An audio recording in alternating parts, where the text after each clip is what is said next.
Ini out of the box ya.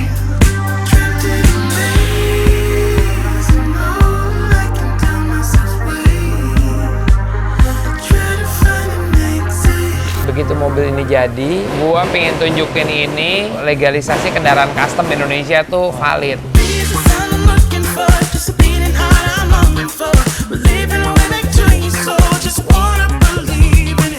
Hari ini gue ada di sebuah bengkel untuk lanjutin project Mustang. Emang udah lama nggak diupdate, soalnya pengerjaan pun juga cukup lama. Gue bukan tipe yang mau satu video dari awal sampai habis selesai, karena gue pengen lu semua tahu prosesnya bagaimana ngebangun mobil ini, betapa susahnya tapi betapa serunya juga.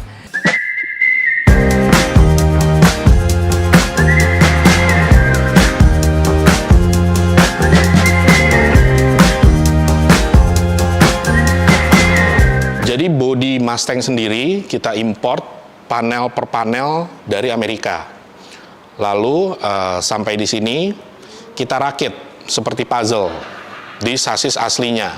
Kita tidak pernah membuat bodi atau panel itu sendiri, artinya kita ketok sendiri tidak pernah, karena dikhawatirkan tidak 1:1 nanti hasilnya gitu. Kita tidak ada proses pengetokan atau membentuk bodi sendiri, tidak ada. Tapi bodi yang original yang kita import dari Amerika, panel per panel, lalu kita rakit di sini. Kami mengerjakan sampai dengan 100% penyelesaian. Artinya sampai mobil berjalan dan pendaftaran uji tipenya gitu. Jadi mobil yang keluar dari Dynaworks semua diuji tipe oleh Kementerian Perhubungan, Dirjen Perhubungan Darat.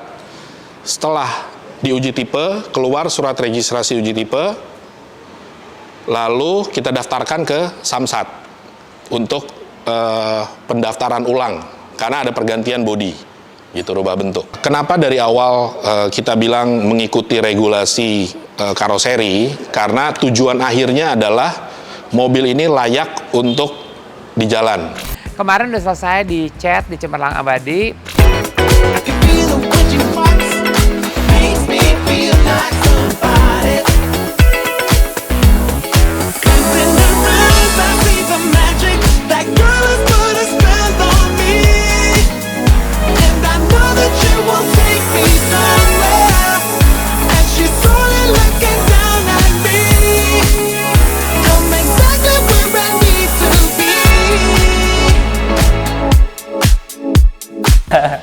Selicin ini warnanya, Tin. Iya, Om. Gila, gue seneng banget. Udah kayak cermin aja, Om. Ini bener-bener selicin ini. Ya, Sobat gosnya seperti ini, Om. Nggak pernah lihat. Lihat nih, ini kalau ini kan telak banget, gue bisa ngaca. Iya. Lihat nih, ini kayak nyambung kayak kaca. Gimana coba orang pikir ini bisa senyawa berdua gini antara karbon sama ini. Wet Gloss udah ngerjain pekerjaannya luar biasa, gila, stunning, gila, sampai gue bingung waktu mobil itu udah di bawah lampu, ada di bawah matahari, sampai bisa ngaca warna hitamnya. Terus Autosport udah ngerjain body kitnya lengkap komplit, udah di set, tapi sekarang udah copot lagi. Saya mengerjakan untuk body conversion dari bodinya Mustang Pony yang asli, terus kita bikin body conversion di fender-fendernya, kita pakai white body. Depan belakang menyesuaikan dengan lebarnya velg yang kita sudah pesan, terus kemudian penggantian bumper depan belakang biasa, dan juga ada splitter karbon nantinya. Penggunaan karbon di mobil ini cukup banyak, jadi selain sekarang sudah kelihatan di kap mesin, kemudian nanti ada di bumper, kemudian ada di fin samping, kemudian ada di scoop belakang juga. Nah, kalau di depan lagi balik, kita nanti ada front lipsnya lagi, di bawahnya dia ada semacam splitter, dan juga ada finnya di samping. Terus side skirt bawah juga ada dari karbon. Sampai ke belakang muter untuk diffuser yang ekstrim juga nanti kita pakai karbon, dan spoiler belakang kita pakai karbon.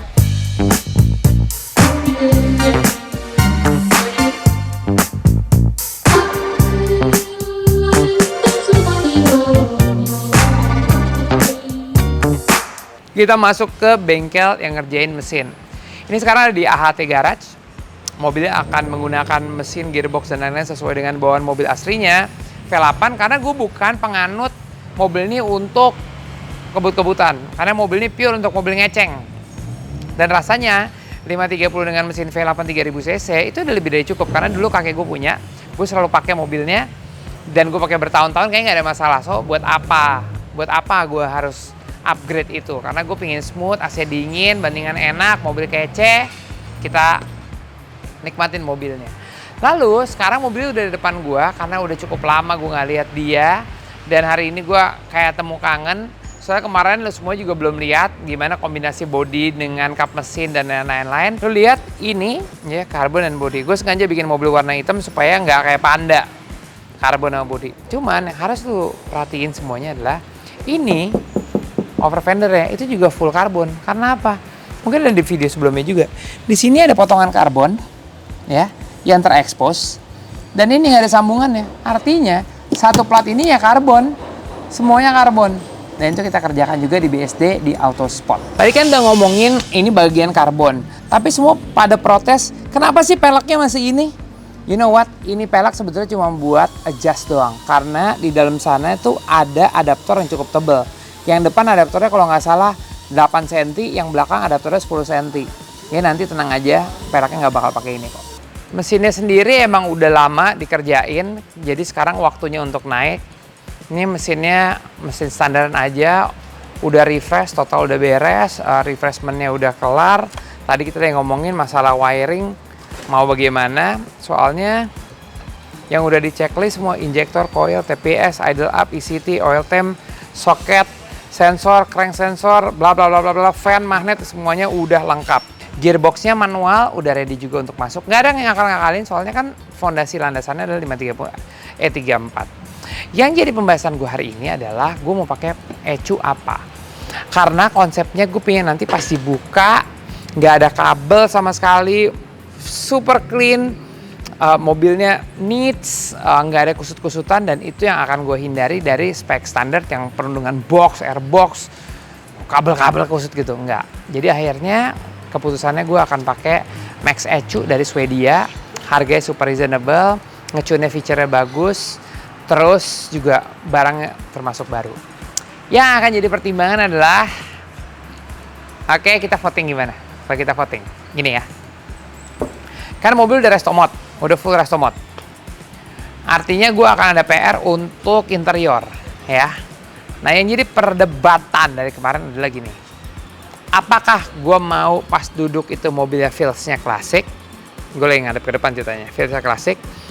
So, pandangan mata gue, semua klaster-klasternya lengkap dengan meter-meter full klasik, walaupun itu elektrik zaman sekarang. Atau, karena mobil ini juga resto mode, gue pingin dashboardnya clean, pakai display, neat doang satu kotak di sini.